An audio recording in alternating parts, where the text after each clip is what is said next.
when we first discovered the RCW population was on the property, the birds had mostly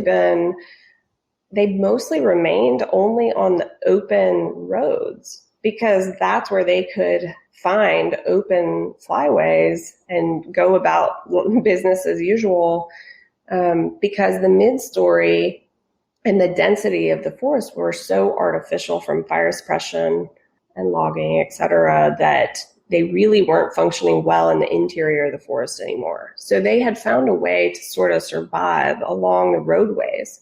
So one of the first things we had to do was to start to control the mid-story vegetation. And in the beginning, that had to be a lot of mechanical work because fuel loads were so high and density was so high. I mean, if we had, started prescribed fire without a lot of pre-work, obviously it would have been catastrophic. So we had to start the slow process of, using mulchers and handwork and machine work to reduce the mid-story.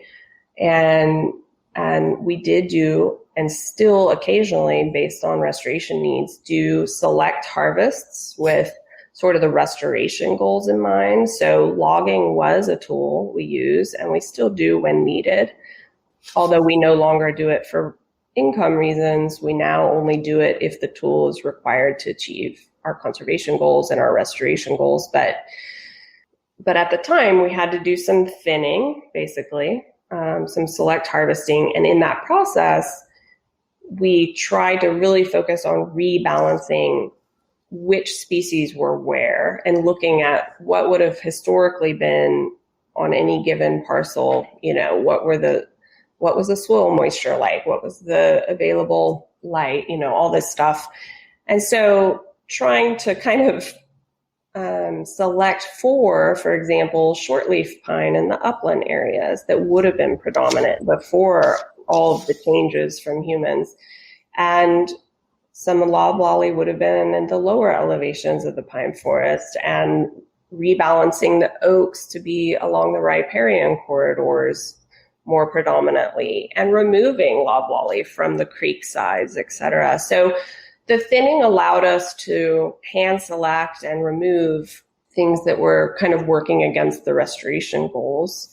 And so once we systematically reduced the density and brought the mid-story under control, we started introducing prescribed fire.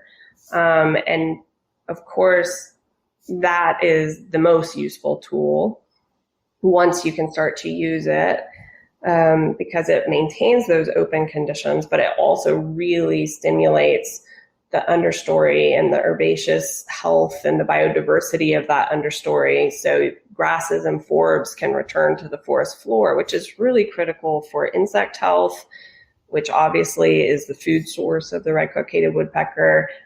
And like any keystone species, of course, the suite of species in the forest, everything that's native is going to benefit from those restoration efforts, right? But we were just focused on the red-cockaded woodpecker because that's really what made sense to guide the protocols. And it's also where we were able to get assistance through expert advice and cost-sharing grants and awards.